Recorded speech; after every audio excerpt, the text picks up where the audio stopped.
All right, so we're back here on another Washington Football Guys podcast, episode 29, the Kendall Fuller edition of the Washington Football Guys podcast. I guess you can say that.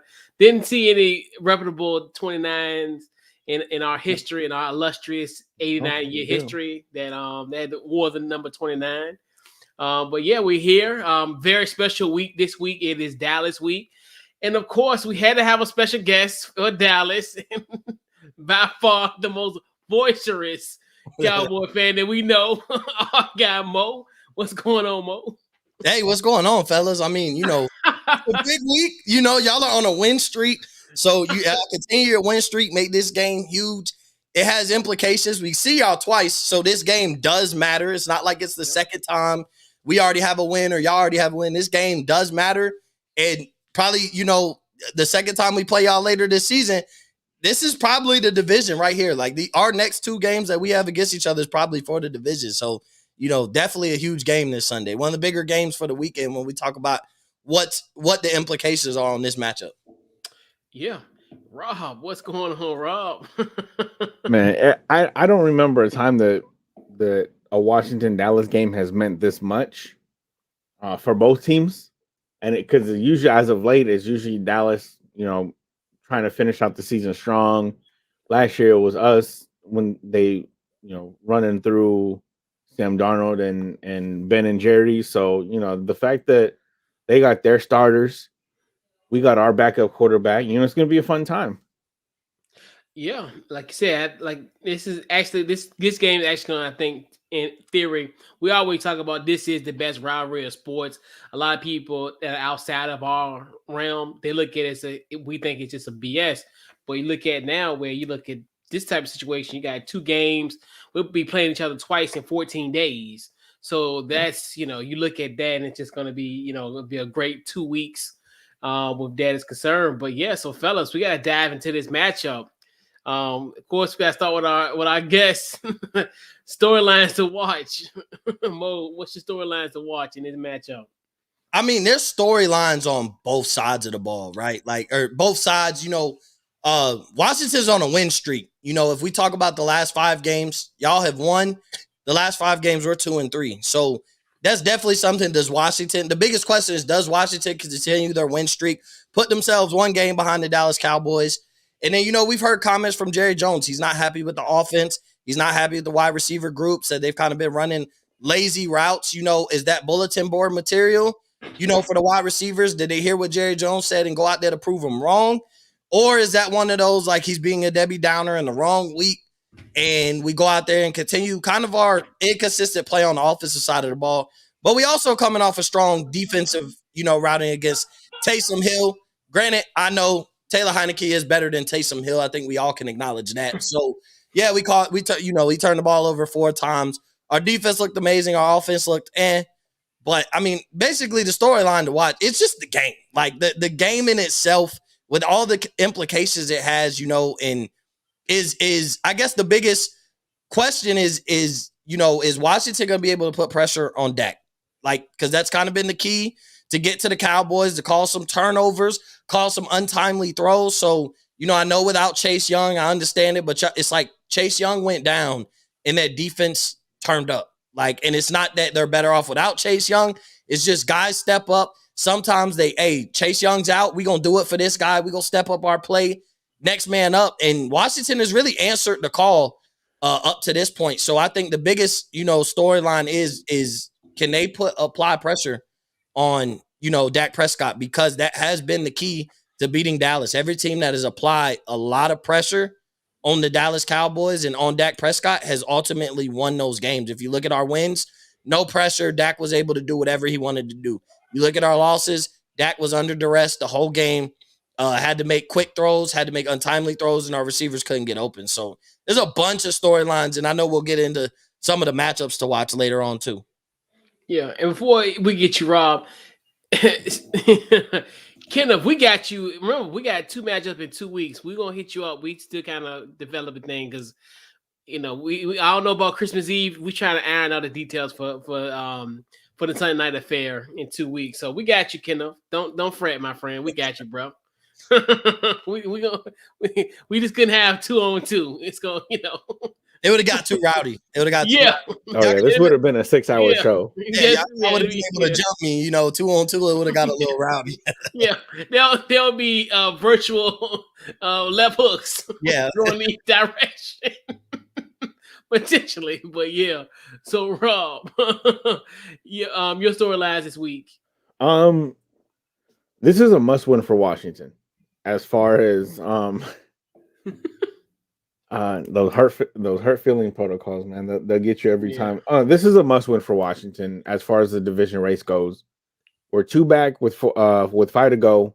2 of those 5 being against Dallas. It'll be a lot better being 1 back with 4 to go as opposed to 3 back with 4 to go. So as far as the division race, I think this is a must win for Washington. It's sort of a must win for Dallas. One, because Mike McCarthy opened his big mouth and went and said to either earlier today or yesterday, saying that I'm confident that we'll win. And even Ron Rivera commented and said that it is arrogant to do that. Let your play do the talking. So, but again, if Dallas loses this game, then again Washington 1 back with 4 to go with 1 more against Dallas. And then the pressure really starts to heat up, and then we find out, was it Tony Romo that couldn't handle the pressure, or is it a team curse? Is it just ever since 26 years ago, just pressure would combust whoever ends up leading that team at quarterback? Yeah, and I think I look at this storyline. A lot of it, like I said earlier, the best rivalry in sports. The battle of the NFC East, like definitely for us, even though we control our destiny, this is kind of one of those games where we definitely need to take full advantage of. And Rob, and surprisingly, this is our last home game of the calendar year because our next home game won't be till January the 2nd. So this is kind of one of those things where, hey, we need to take care of business. We got, this is 4-game winning streak. We got 5 left, all against our division opponents. And like to me, hey, it could be, it's a 2 team race when it comes to the NFC East. We got to defend our crown. And to me, this is where it begins. If like we talk about this often, Rob, where hey, if we want to get another shirt and hat, we got to win. Exactly. It's 42 degrees up here in the Pacific Northwest right now. It's raining. It's been raining all week. I need another hoodie. I need another beanie. So let's go out there and get it done. And one thing I will say, one other storyline is, can this team overcome the scheduling? I don't want to say it's unfair because I mean it's the NFL. It's late into the season. Every team has a quote unquote excuse as to why they don't perform a certain way. But you look at a game against the Raiders, coming off a short week. We played Monday night, had to travel west to the West Coast, play an early game. Had to travel to the West Coast, and that was after them playing on Thanksgiving, getting 10 days of rest against Dallas. So we do that, and then we're playing Dallas when they're on 10 days of rest after playing this past last Thursday against New Orleans. So it's a scheduling thing that, like I said, I'm not going to call it unfair, but it's just one more thing for this team to overcome. And as I'm really curious to see how they handle it, if they're even thinking about it. Yeah, and like you said, I thought about that too, as far as that layoff, where they have a situation where they get the 11 days off for both teams of our previous opponents. So, like you said, and then I think this is actually having this kind of run is good because I'm glad like how we stumbled off the blocks, that 2-6 start, which I'm glad none of those games, for the exception of the Giants, was a divisional game because that's why it's so important to be at this point and playing your best football and you're going against your division opponents. So this kind of to me would be like a proving point to say, hey, this isn't just a fluke. Our last final 5 games we went against our division opponent. So it's just one of the things where at the end of the day, if we don't succeed, hey, we know, hey, it is what it is, and we know that if we are successful, make the playoffs or make the NFC or make the be the NFC East champions back to back, then it's earned, you know. So, you know, shout out to the schedule makers because, like we said, it's this the perfect spot that you want to be in, especially for a team that's really like this, you know. But yep, We needed this, by the way. Like we needed the 10 yeah, days. It's not about for who the no matter who the opponent was. We had DeMarcus Lawrence come back, off of injury for what the first time since like week one. We had Randall Gregory come back off of IR. We had Tristan Hill come back off of IR. We had our safety come back off of IR. So like it's one of those we needed to get everybody. Zeke is banged up. He's been playing with an injured knee. So we needed these 10 days to get everybody healthy, get everybody acclimated. D-Law and Randall Gregory saw some game time action, played fairly well against the Saints, but we did need that break in between. So it is going to benefit us for the simple fact the amount of injuries we had prior to last week, being able to get them going, get them some game time action, then give them 10 days off and then come play on Sunday. So, I know it hurts for y'all, but, on the other side, it benefits us with bringing so many guys back off the injury list, getting them some game time, and then getting them some rest after that to kind of look to go on a run. Use this game to kind of push us to go on a run here for the last, outside of our two matchups against y'all. I mean, I guess Arizona will be tough, 100%. They should be fully healthy by the time we see them, but we also have the benefit. We got 2 W's on our schedule where we got the Giants and the Eagles left. So we do have, at the very least of our next 5 games, we got 2 wins easily. If we could split, with Washington and beat Arizona, we're sitting at a good spot, win or lose this game. If we lose and get our vengeance back and split with y'all, we're sitting at a good spot with having the Giants and the Eagles, left on our schedule and closing out week 18 might actually matter, for y'all and for us. And do y'all have the Giants week 18? yep. We have Philly Giants. week 18. No, we Okay. got Giants. We got Philly. We got the Giants. Oh yeah, you're right. Yeah, we got the Giants. Yeah, we in the I don't know what the hell I Jersey. was thinking Those about. 2 games could matter for us and y'all, and it's one of those like praise to the trap gods that it's against the Giants and the Eagles. There should be won handily by both teams. Big time, big time.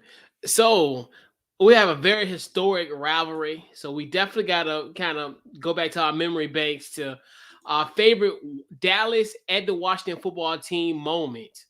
I know, Mo, you've had a lot of great moments at FedEx, JFK, wherever RFK, pardon me, RFK. So what is your favorite Dallas at Washington football team moment?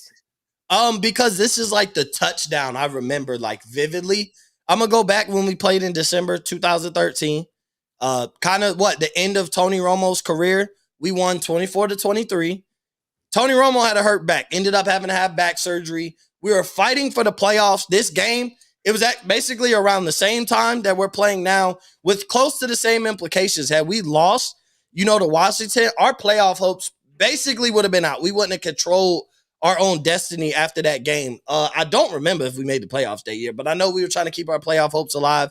And, that 10-yard pass that DeMarco Murray caught to end up in the end zone from Tony Romo, bro, that was, that's one of those great moments. I remember that touchdown. I mean, that offensive line, that was when we had the highest graded. That was the start of like Dallas having the greatest offensive line in football at that time.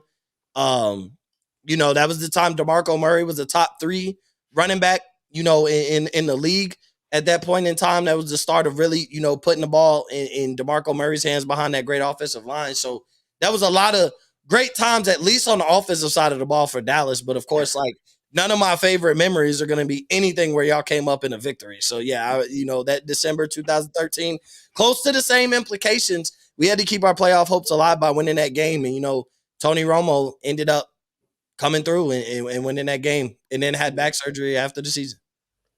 Yeah, and definitely huge shout out to our guys, rep the district. Definitely appreciate you guys for chiming in. Yes, got to get that dub. Most definitely. Rob, what is your favorite Dallas at Washington football team moment? So first off, yes, absolutely. Shout out, ref. Yes. They're the ones that do The live feeds. The live feeds, man. Yeah. Those things have been fun to watch. Remember they interviewed our hero? Yep. You gotta push Gerald Everett out the end zone. Yeah. Yeah. Yes, That's our hero. That's our hero. If I ever get to DC, I'm gonna find that man. I'm gonna buy him a drink. Yeah. So I have there's a few that come to mind. The one that it's honestly it's not the first one that comes to mind, but it's the one when I look back and really think, it's the one that pops out just because of the sequence of events and who was involved. So let me paint the picture for you. I already know what you about to say. Dallas versus Washington. 2 seconds left on the clock. Dallas lines up for a field goal. I knew he was going there. It gets blocked. And who picks it up? Our guy, Sean Taylor. Yep, I remember. Picks it up, runs across field, gets a tug on the face mask, returns it for, I want to say, about 35-ish yards. That 15-yard penalty gets us into field goal range, kick the field goal, win the game. Yes. God bless Nick Novak. He was good too. I like Nick Novak when he was in Washington. But yeah, that game, that whole sequence of events, and then just to piggyback on the Sean Taylor thing, the year that Sean Taylor died, ended up beating Dallas by 21 to clinch a playoff spot. You know, that was in 2007 where we go on to lose to Seattle. But those are the two biggest meaningful ones to me. Yeah. The one that was profound to me, December 30th, 2012. By far, I think that's the highest rated Sunday Night Football game in its history. That was the de facto NFC East Championship game, essentially. That was the Alfred Morris running for 200 yards, 3 touchdowns. That was 28-18 win over Dallas. That was our first ever NFC East Championship since 1999. So that was our first NFC East Championship in 13 years, in the first of the century. At that point, it was just euphoric, and that was just one of those moments where it was weird. That one, it was almost like, it's like, oh gosh, like this huddle with Dallas. I'm like, oh, we not gonna get through this. It's gonna be something, But some told me, like, I was scared. I ain't gonna front. I was a little leery about that game. I was like, oh boy, we're gonna have this hurdle. But that was such a good game. It was tough and grit. Alfred Morris pretty much carried us in that game. He had 3 touchdowns in that game, and Cat Forbath. Remember that, how field goal kick at the time, Cat Forbath. Oh. He was instrumental in that one as well. Kicked a few clutch field goals. And that was by far my favorite moment. That was kind of like when we talk about like the exorcism sometimes of this team, when we look at the failures and stuff. That was kind of one of the moments that you kind of revel in and you kind of celebrate and you cherish. But bro, that game. Go ahead, bro.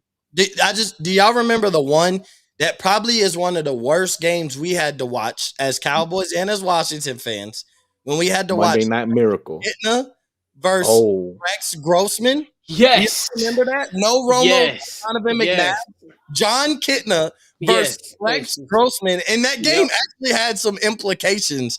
And both teams had to play in Rex Grossman, bro. That was probably one of the worst games to have any type of pressure in. And it was even on both sides because we both were their backup quarterbacks. Both backup quarterbacks were terrible. And both our starting quarterbacks had some promise. Donovan McNabb was not all bad at Washington, and obviously neither was Tony Romo, but it was like that matchup was looking forward to, and then you come to find out, like, Donovan McNabb's not playing, and neither is Tony Romo. Well, who wants to watch that game? Even we contemplated watching that game. Bro, that was Cowboy though. Remember that was Cal Shanahan. Boy, that was like his prized product. Like Rex Grossman, he loved Rex Grossman for some bizarre reason. That was Cowboy. I liked Beck. I don't know if his first name was Josh or John Beck. I like John Beck. Number 12. Yep. Yeah, but to go back to the division win in 2013. So I was on the middle of my first deployment during that during that season, during the last end of that 6-game winning streak. I was on watch because we were in Italy. Pulled into Italy. I had duty that day. I had watch. The guy that I had watch with was a Cowboys fan, and our watch was from 10 at night to 2 in the morning. You know, Italy time. So whatever time. So the game was on during while we were up. So we both had our phones out, and we were watching the game. And Mo, you know this, phones on watch. You don't do that. No. And I was like an E1, E2, so I could play I didn't know any better. But the guy I was trying to watch with was an E6. But we're sitting there on my phone just watching the game. And again, 2:00 in the morning, nobody's coming to the quarterdeck. Nobody's coming on board the boat. Yeah, no, everybody's sleeping.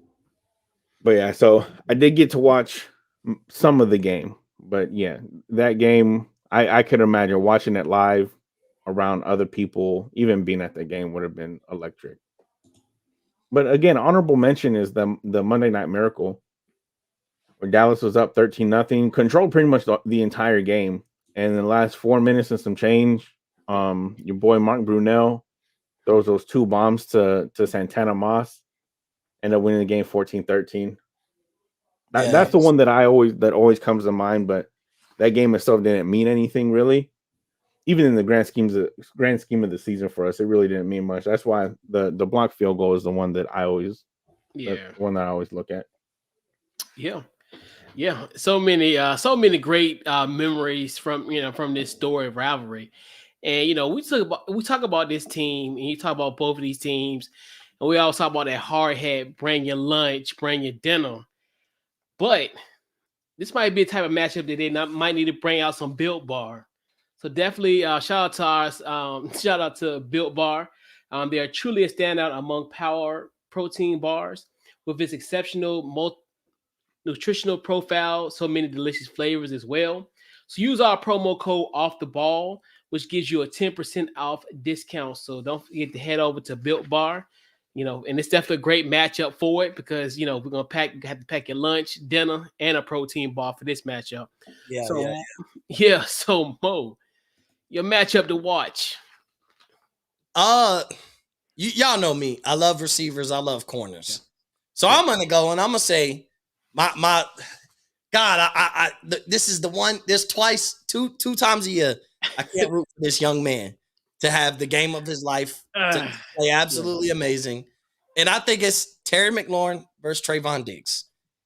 Terry McLaurin has been fairly quiet. He's had some big catches throughout the win streak, but he hasn't had that electric game that we expect Terry McLaurin to have if Washington's winning games and Taylor Heineke is playing really well. But everybody else has stepped up for Washington. Obviously, sucks to lose Logan Thomas again, but due to injury. Who is it? De'Ami Brown. He's made some key catches throughout this win streak where I was like, bro, who's this guy? I know who he is, but who is this guy? He shouldn't be. He's a rookie, bro. No, he should have no impact right now. But I think Terry McLaurin versus Trayvon Diggs. Trayvon Diggs has been he's a tale of two stories as a corner. Gives up big plays, but also makes up for it by, causing turnovers, intercepting the ball, leads the league in interceptions, has more interceptions as an individual than I think 11 or 12 NFL teams as organizations as a whole this season.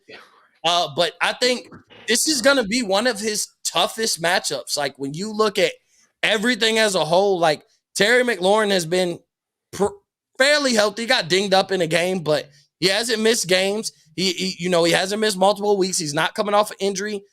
Trayvon Diggs is going to get tested this week. You look at it, he got tested early, first game of the season against the Bucs wide receivers. And it was just pick your poison. Antonio Brown had a great game.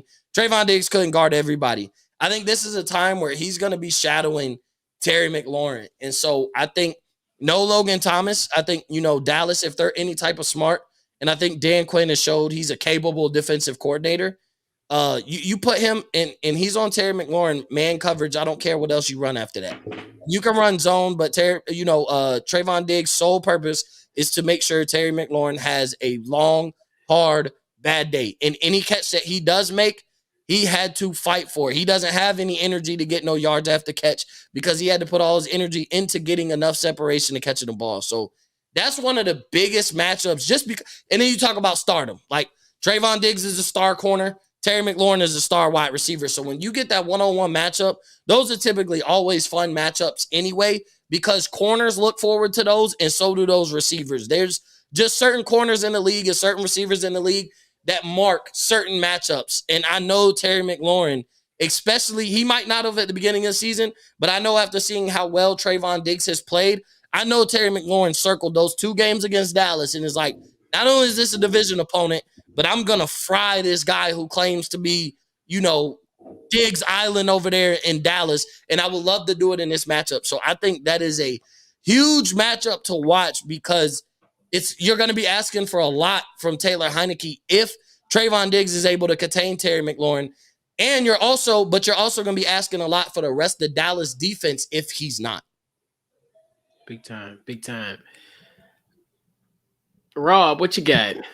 The one I had written down also Scary Terry versus his son, his baby boy, his little dude, and Trayvon Diggs. We know what he did. His little man. We know what he did to him last year. And he was a rookie. He was a pup in the game. Terry was only in the second year, so he was a young pup. He was a rookie last year. He was a young pup. He still. Hey, you got to grow up sometime. He's not going to do it this week, but he'll get there. We thought he was growing up the first 6 games, and the last 6 has been unknown. He's been looking at that schedule too much. He knows Terry coming up, so that's in his head now.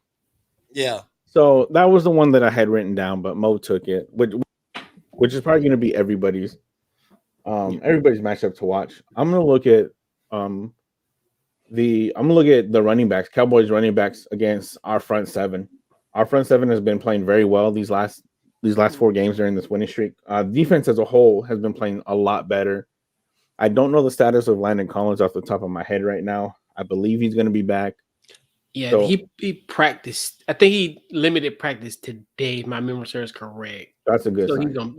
I think he's gonna play. That's a good sign. So and like Mo said, Zeke is dealing with injuries, but you still got Pollard, who is probably playing better. Who is without a doubt playing better than Zeke right now.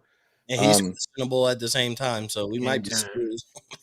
So seeing that running back duo against our front 7 is gonna be clutch, and then seeing what Heinicke does against that defensive line, they're getting a lot of their pass rushers back.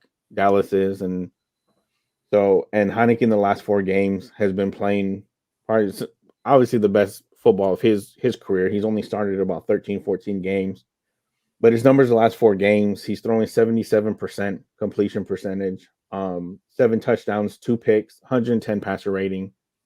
You keep up those numbers for a 17 game season, you're going to be in MVP talks. So Heinicke against that front 7 with his mobility, being able to get out of the pocket if he needs to and make plays.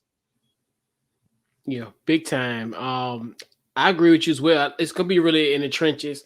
Definitely our front 7 versus Tony Pollard and also Zeke. You see what they did. You look at during our streak, we really haven't had that type of dynamic running duo at this point, as far as during our run at this point. So I'm curious to see how we'll perform in that, because obviously we had Josh Jacobs last week and we held them pretty well. Kenyon Drake got hurt in that game as well. So you look at that, its potential. I look at that. I look at our offensive line against Dallas defensive line, and how, like you said, to your point, Rob, where can they keep Taylor Heinicke upright? Could they give him the time where he can make those throws and make those, the plays that we've seen from him? Can he kind of elude out of the pocket? Will he have that kind of ability to kind of escape out the pocket from time to time and just get some gutty runs to kind of just extend the plays? So that's kind of the matches that I want to see. And then obviously I think everybody, Terry versus Aiden Dad, essentially. So that's like, we look at him and he's one of those ones where he's a home run guy. So it's almost like that's kind of the scary component with Trayvon, essentially, because he's a guy that, yeah, granted, he gets burnt. Like, I pick case example when I kind of looked at closely, like the New England game. Like, he first, one of the plays he went for it. He did a pick six on them, and then the next play he got burned.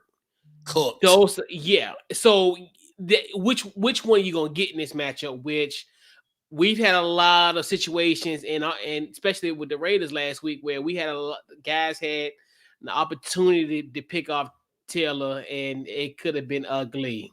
So we're dealing with a guy that's really opportunistic in that type of field. He's got a knack for that. So that could pose as a threat. So, which Trayvon we're gonna get? Yep. But yeah, that New England one, I was like, bro, this is wild. Like, Yeah, that's like I said, like he gives up big plays. We talked about this throughout the year, but at the same time, like, he does cause turnovers. He picked off, he was able to pick off Taysom Hill. I guess not the biggest accomplishment, but still, like, after kind of being in the slump, Everybody not was really able to pick off yeah, everybody. It was like, bro, Oprah showed up to the game. It was like, you get a pick, bro. Anthony Brown got a pick. Come on now, and Anthony Brown gets absolutely fried every game. It's like standout alone, he gets fried. So, and he got an interception. Kier's got an interception. Kazi got an interception. Like, everybody got an interception. Like, it was just turnover central. I don't expect a repeat of that this week, though, because I just don't think, we can say, everybody can say what they want about Heineke, bro. He's better than Taysom Hill. Good Lord. Yeah, big time. Balling. Heineke is what everybody thought. Heineke is what Sean Payton said Taysom Hill was. Like, what he made Taysom Hill sound like. That's how Heineke's playing. He played like that in the playoffs. And you're like, oh, well, there's no film on him, right? Comes in early. Wasn't even expecting to start. Comes in early. Then he gets going. Like, we see teams get going late in the season, and sometimes it's at the right time. Don't look at the Patriots. They were 2-4, haven't lost since. So they got going, and Heineke is playing like that. I don't want to say, but Sean Payton told us that Taysom Hill was a young Steve Young and this and that. The man's 32 and still has done nothing as a starting quarterback in the NFL. I could safe to say his quarterback career is over. But Heineke's playing that way. Like, had Heineke been on New Orleans and playing like this, like, I'd be like, okay, I see what Sean Payton's saying. So I think Heineke is what Sean Payton advertised us that Taysom Hill is. Yeah, he's a late bloomer, But yeah, it's big time. So Mo, Dallas wins this game if. Man. Dallas wins this game if Dak Prescott brings his A game. Like, if Dak is able, like I said, if the Washington defense can't get pressure on Dak and Dak is able to sit back and do what he does and throw the ball and utilize Michael Gallup and Amari Cooper and CeeDee Lamb, we'll win this game. Doesn't mean it's a blowout if that happens, because there's also some things, okay, they can't stop the pass game, but, they can stop us on first down if we decide to run. So, but I think if we're able to do that, if Dak Prescott is able to play his game, play his A game, and be able to get the passes that he wants, not force anything, I think we win this game. I think this is a close game regardless. No matter who's able to do what, I do think this is a close game. But yeah, I think, like, if Washington is not able to get pressure on Dak Prescott and Dak Prescott is able to have time and make the throws that he wants to make, that he knows he can make, and that he's comfortable to make, then I would say Dallas wins this game. Okay. Any thoughts, Rob? No? I mean, good. Yeah. What do you want me to say? Nothing. I'm good, bro. Because we can move on to the next one. You good with that? Hey, I'll tell you, Dallas wins if there's a complete traffic jam and none of the Washington players make it to the stadium by 1 o'clock Eastern Standard Time.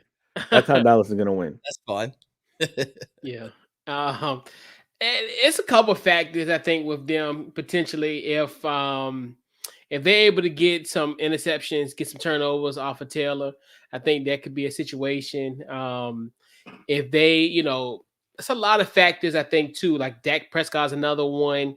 I think if he can kind of get into a rhythm, that could be a potential issue for us as well. And also the running back if Tony Pollard plays, because I think he was it patella. Forgot what it was. It was Something in something. his It's foot. on his foot. Yeah, it was a foot. He He's had game something time in his foot. decision. So he's another one that I'm leery about. Then also, what you gonna get now when you get now your triplets when it comes to your wide receiver core. Now they're kind of back together now. I think for the first time in what since like week 3 or something like that. I forgot what it was. It was something crazy. I forgot what. Well, It's been a while. They played their first game with the Saints back against the Together. Saints. Oh yeah, that's right. Together, yeah. So yep. So they kind of getting themselves back into that groove. So you look at those type of factors as well. So the Washington football team wins. If do you want to take a stab at it more, or you good, or you want us to go? I'll Okay, take a all stab. right. I don't mind saying, what needs to Hey. happen for the other team to win. It's not that, Better it's not person that than I am. I mean, because this is a close game. Like I just expect this to be a close game. Whatever side it goes to, somebody has to win. Please, let's not tie. Let's just please let's. No, don't do that. We can't do a tie because I can't tie with y'all. we I can't can't. try and argue with y'all who deserved to win when we tied. I can't do it. But I say y'all win. It's almost the same thing. If Dallas isn't the thing is, you need to make a guy like Taylor Heineke, a young guy that even though he's playing well, he still just doesn't have that experience. He hasn't been put in enough situations and big moments where you really have an identity of how he handles tough situations late in games. So we need to apply that pressure early. So if it comes to a tight game, Taylor Heineke is going to be tested. Can you show up in big moments? Can you play when the pressure's on? Has he done it in a game or two? Yes. But we know guys, they don't develop that big pressure moment identity until later in their season. Dak still hasn't been tested that much. So I think if we can get, if we can't get to Taylor Heineke and we allow him to be comfortable and he doesn't have to deal with pressure and he gets to play his game and throw it to Terry McLaurin whenever he wants to, isn't Curtis Samuel coming back? He's playing this, right? Yeah. He was healthy. He full participant practice. I'm always skeptical about people coming back and being a factor off their first game back from injury. But I think with him coming and playing in the slot, finding the open way, like I think, Washington football wins if they win in the trenches. If you get Antonio Gibson going and you allow Taylor Heineke time, Washington football team wins because they're going to take a lead early.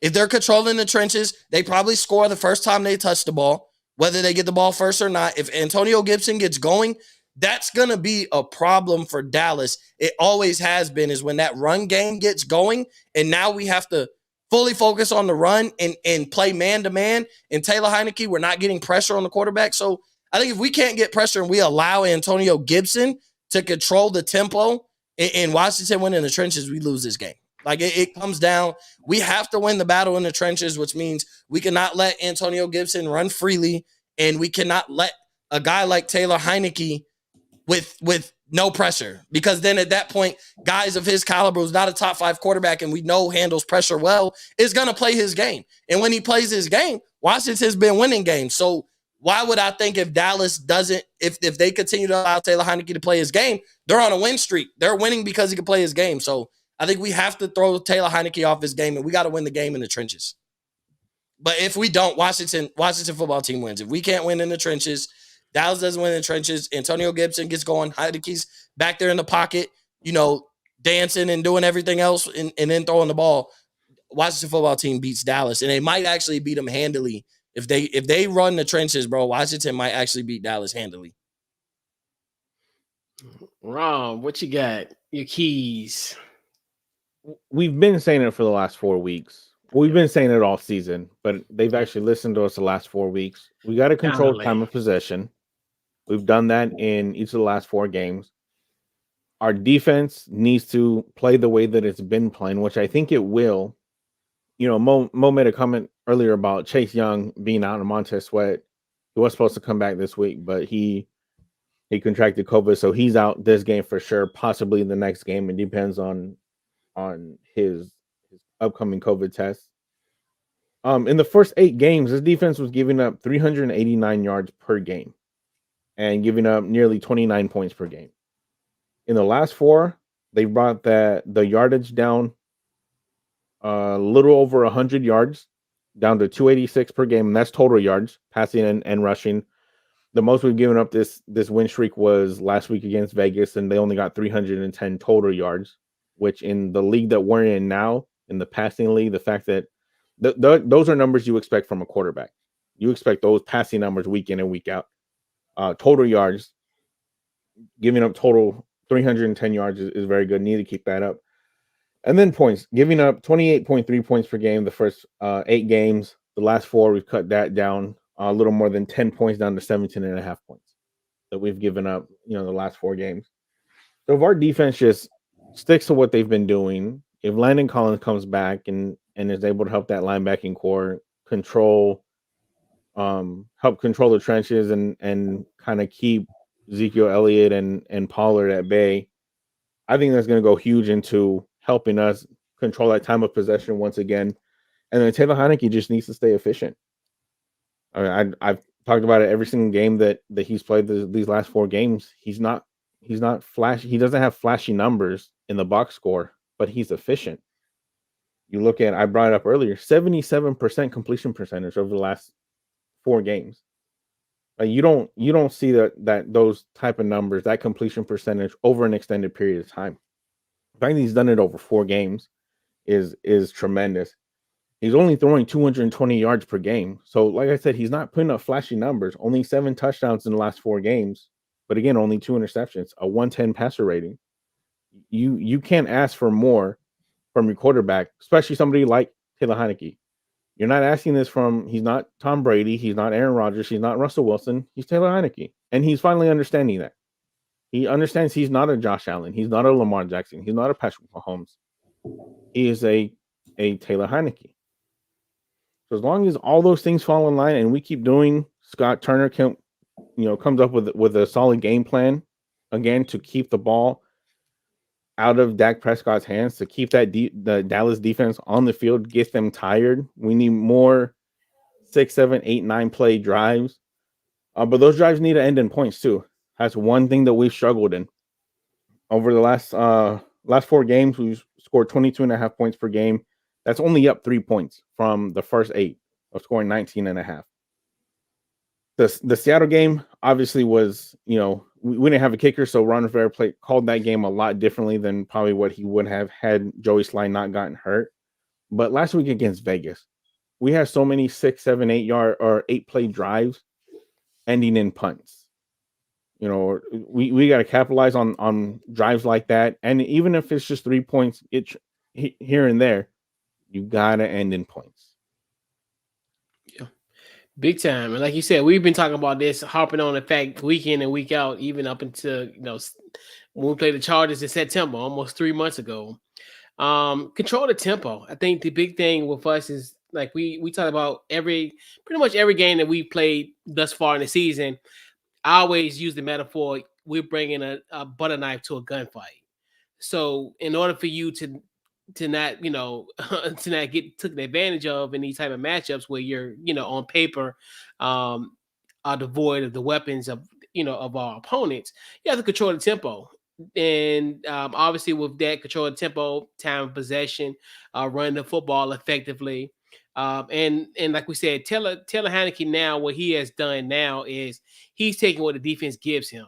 Yeah. You see him, he's a lot better now. He doesn't, he's not going for home runs. He's going for singles, triples, and doubles. Yeah. So he just goes with defense gives you, and now you see how he's able to spread the football around. He's now being able to read defense a lot more effectively versus, we've seen a lot like check down, especially we've seen a lot of him hitting the Terry often early on.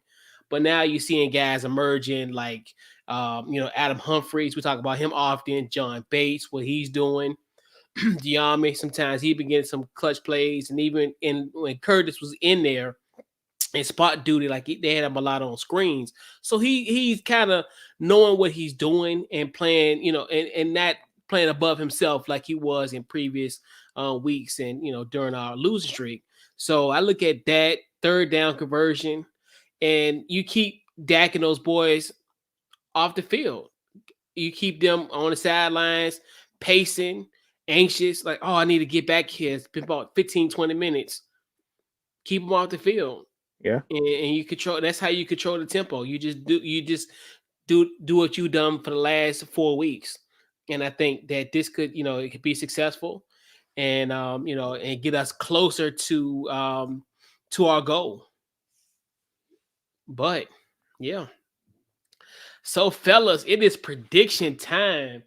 And man, we so before we get into predictions, we definitely got to give a huge shout out to our people at Bet US. Bet US is powered by the Washington Football Guys podcast. They do have the fastest payouts in the industry, and they do offer a 125% sign up bonus when you use our promo code off the ball. Now, remind you, off the ball in all caps. So head on to Bet US, use our promo code off the ball in all caps. So if you want to put money on this game, head on over there and do what you got to do. So our guest, we got to put our guest on the spot, obviously. Predictions. What you got, Mo? What you got? Who you got winning this game? Well, one, just like you guys won't, I will not pick against my team. I never will. I just don't do that. Especially in a game where it's realistic that we're gonna win. Shout out Mike McCarthy. So I'm gonna go Dallas.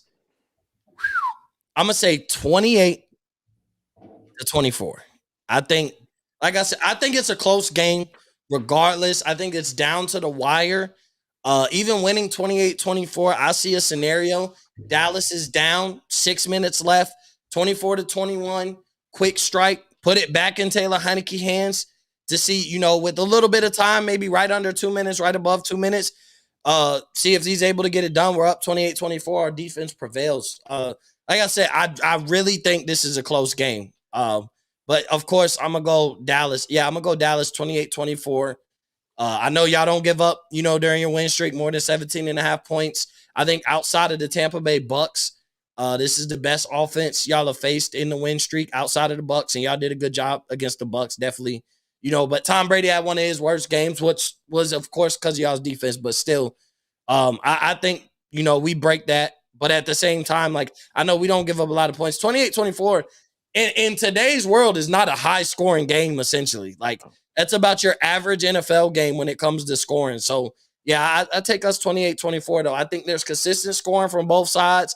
I think there's some consistent stops. I think you have a dead period where both teams go multiple possessions and don't much of anything, a little bit, if anything, on their drives, multiple 3-and-outs. I think this is just constant, must-see TV throughout the game. And like I said, I'm going to go Dallas 28-24. All right. I respect that. So here's the thing. Last week, the Washington football team had 0 3-and-outs the entire game. That's going to happen again this week. 0 3-and-outs this game. Because at the end of the day, your defense is improved from last year, but it's still not great. But this is the first time, what I'll say, the only thing on our defense is outside of the New Orleans game. So this is the second game where pretty much, I think the only person we're missing is Neville Gallimore, which I'm okay with that, whatever. That's not.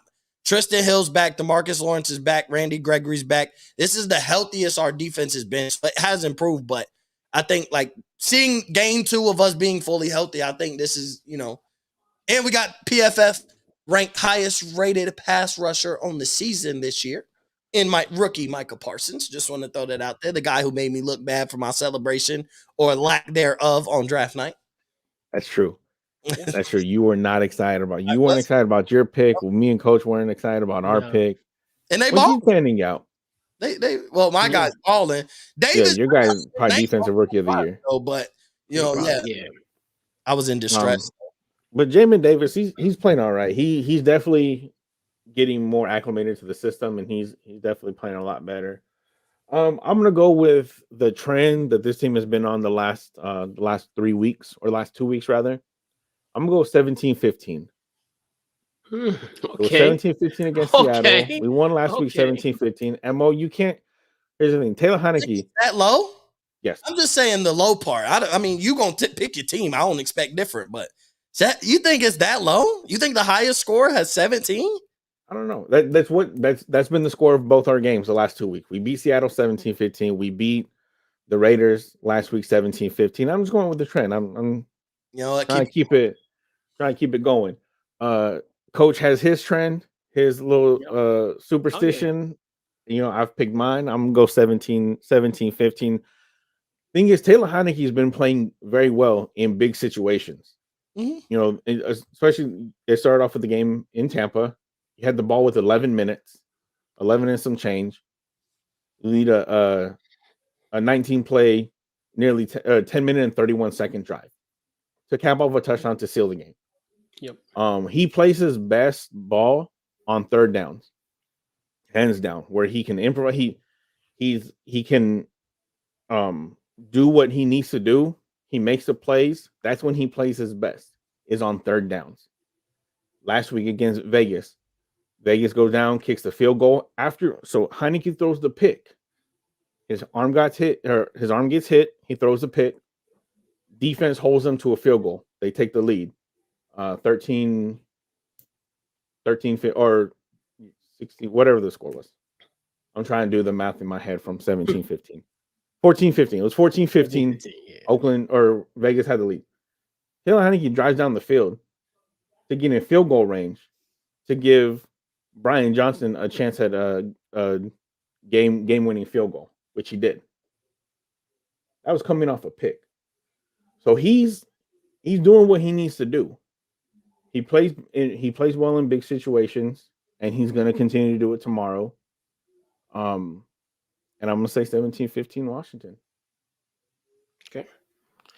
All right. And hey, I'm gonna stay consistent. You know me, Rob. I stay consistent week in and week out. It's not gonna lie. It's gonna hurt me to hear it, but hey, I know but I'm not right gonna. place. Yeah, my heart's in the right place. He started this on CU Sunday.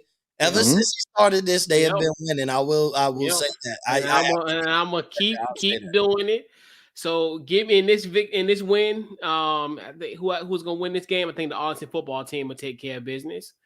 We all know it's reverse psychology, and of course, I got my other sidekick here with me, the legend Taylor Heineke. Hasn't been washed in 66 days. Smells like victory to me. So I'm gonna stay consistent with it. Give me the Austin football team. It's been working. It's been working. Like, and I'm gonna keep. We started it on CU Sunday, and ever since you picked against your team, y'all have not lost since. I gotta right. And I'm gonna keep it going until further notice. You know what, Mo? Let me say something real quick. Since you brought up PFF grades, you guys have the highest rated pass rusher. You know who you guys also have the highest rated? Is the highest rated guard in Zach Martin, which we know Zach Martin's been a beast the entire time he's been in the league. Yeah, Washington has 3 of the top 17 guards in Brandon Scherf, Eric Flowers, and Wes Schweitzer. Of those 3, who would you think would be the top one? Scherf? No, he's last. He's 17th. I would think it'd be him though. He's been. Oh, it's the Schweitzer dude, isn't it? Schweitzer. I swear. Schweitzer has been very. And what's scary? He's out. Yeah. He's out, but our line has still been playing very good. We're down to our 4th center. Playing good. It just we haven't been playing great. We're old at this point. It's time. Yeah, you guys are old, but Zach Martin, it's time to revamp. Lyle Collins, but outside of that, it's time to revamp. Start building that offensive line, which everybody's been saying for years. Why Dallas needs to. Hey, they're known for their O-line. They're great because of their O-line. Why they haven't started getting younger, bringing those guys in? Like out of it. Baffles me, but whatever. But I think that's because you guys have been in a win now mode. You guys have the pieces to win. Don't worry about just ball. And the line is still don't stay healthy though. Like Tyron Smith, that's true. Games like Zach Martin's fine for the most part, but like Tyron Smith, the same guy that we are so stuck on win now that we won't even try and. It's not about replacing, but it's making sure that you have a feasible guy if he goes down. He's hurt every year. So, like, you need a guy. If he goes down, or not even if, when he goes down, we have a left tackle. I don't care if we would have skipped on CeeDee Lamb and got the best left tackle in the draft a couple years ago. I mean, I love CeeDee Lamb, but the point is our strength has been running the ball behind a strong offensive line. You know Tyron Smith gets hurt every year. Why have you not found a guy that can step in and pretty much it's tough. He's probably a Hall of Fame, left tackle or whatever, but like young guys can step in and fulfill his, especially at his age. So why are you not getting guys? Like your backup line should be almost as strong or at least as ready to go as your starting offensive line when that's been your key to any type of success you've had, at least on the offensive side of the ball. Yes. Whatever you do on defense, you figure that out. But on the offensive side of the ball, your key to success has been able to run because you have a great offensive line. The minute you take that offensive line out the equation, you take the run game out the equation, you put it all in Dak's hands, which means you're playing in shootouts. And it's tough when your defense has been historically bad to win shootouts. Typically, that favors the other team. Dak can score 30, the other team scoring 40. Look how many times prior to him breaking his leg, we watched it. Freaking Cleveland, we scored enough points to win the game. It was not on Dak. Cleveland scored 49. We scored 40. Like, when you score 40 points, that is not on your quarterback typically. That means your offense did his job. But when you're historically bad, when you're playing in shootouts, you can't stop the other quarterback at all. Typically, the other defense ain't going to be historically bad. All they need is one stop. You can't get one. All they need is one, and they win the game. So that's why that's the frustrating part about Dallas, not trying to revamp and keep that O-line fresh. And when Tyron Smith, because if he retires right now, we don't have a replacement for him. Now we got to go look. Hopefully we get somebody in free agency or we get a rookie that's going to take at least, we're not going to get a Penei Sewell or somebody like that who's ready to go week one and be a starting dominant offensive lineman. We're not going to get that because our record's going to be too good. We're going to get that third or fourth best left tackle. So I've never understood when you have a certain thing to success, why you don't want to at least keep that cycle going. It doesn't make sense to me. Right. Yay. Because we all, the key to all this is depth. You gotta have depth. And that's situation, right? That's why y'all are playing well though, because like your depth stepped up. Whether you knew it was there or not, like you're winning games because there's been a lot of injuries. Everybody counted y'all out. Was it last week or 2 weeks ago when like Landon Collins didn't play? It was like 6 players on the defensive side of the ball didn't play, and then boom. But the guy depth because the guys behind them, next man up, can actually next man up, step up and fulfill that guy in front of them's duties at least temporarily for that week or two that you need them. That's how you win football games. That's how you win games in professional sports, period. It's not always about the stars. It's not always about the starter. What can you do when that starter is not on the field or goes down due to injury? How can you replace that type of production? And Dallas hasn't figured that out on the offensive line, which has kind of been the issue typically, especially on our left tackle. We know Tyron Smith getting hurt. We know that. That is a fact. He is going to get hurt every year until he retires. So why do you not have a guy capable and ready to go or just get rid of him at this point? Well, yeah. Shout out to Kenneth. That is true. Oh, that is true. He was saying when we're 2-6, said something about the division's not over. Not wrapped up yet. Yeah. This happens. That's the thing about all of this. About this rivalry, where it's almost like you could throw out the records. Like you're gonna have, it's gonna be a game, but this just gonna have a little bit more higher implications just due to the fact of the standings and what have you. But yeah, man, once again, man, let's put a bow on this week's Washington Football Guys podcast. Episode 29, the Kendall Fuller edition.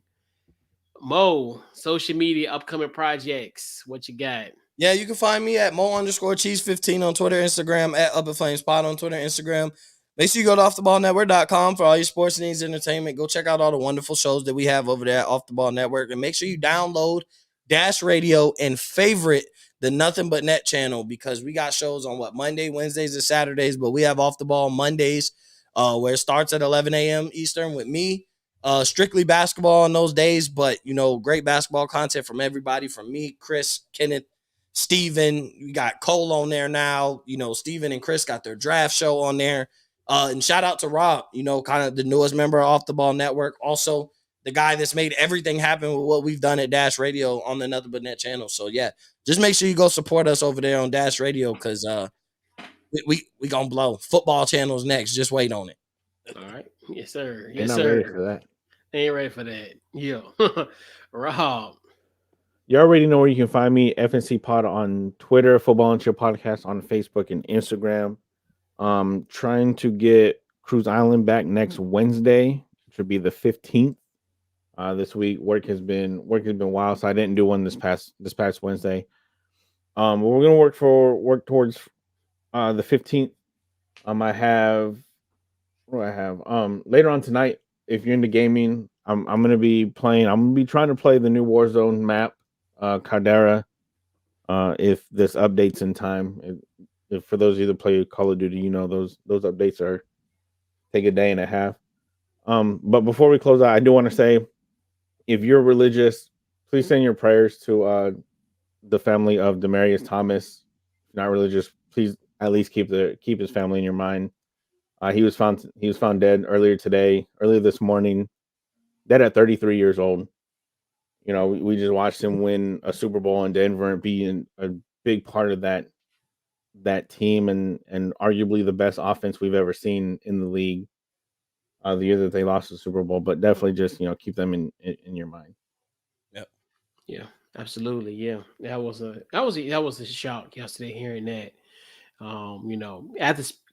After especially in August when he retired, like you said, that's one of the guys that you thought it's right off in the sunset, and you just hear from him sporadically, but not then you hear months later that he passed, especially at the age of 33 and 2 weeks away from his 34th birthday. It makes it even more of a tragedy. But yeah, most definitely thoughts and prayers out to Demarius Thomas family and everyone that's impacted with this tragedy. So Facebook, Twitter, Instagram, On the Couch Coach Live. Check me out there. Also, a couple things going on. Obviously, tomorrow, see you Sunday, 11 a.m. Eastern Standard Time. Also, what else we do? Washington Football Guys. We'll be back Sunday post game potentially. Depends on how the game goes. Well, yeah, we'll keep you. Yeah. All right. So yeah, that's concerned. Watch the Football Guys podcast, and also just Facebook, Twitter, Instagram, Couch Coach Live. You'll have all my content will be on those social media channels. But yeah, man, so definitely appreciate our guy Mo for coming on. To the Washington Football Guys podcast. Yeah, I watch it every Friday. But it's only right that I come on. Yeah, absolutely. We had to. We had to. We got that we're able to keep it cordial. Oh yeah. Yeah, I had no plans. I had no plans on it being, right. That. Now, if we had a Kenneth, it might have been a different story. That's why we try to read the room, and hey, we one at a time. I get it. But yeah, man, definitely appreciate you for coming on this week's Watch the Football Guys podcast, and we'll let you know, guys, about Sunday. And man, it's been this. All right, Mo, appreciate you. And hey, once again, hey, appreciate our guest Mo for coming on. And yeah, man. So we'll keep you guys posted about our post game, what we're gonna do for that is concerned. But we'll definitely I'll let you know. I'll let you know first thing Sunday morning. Okay, yeah, let me know some Sunday things morning. with work going on right now, which I'll tell you offline. Okay, minute, but I got you, bro. I'll let you know first thing Sunday morning. Okay. All right, so this wraps up this week's Washington Football Guys podcast, episode 29, and we'll catch you on the next episode, and we out.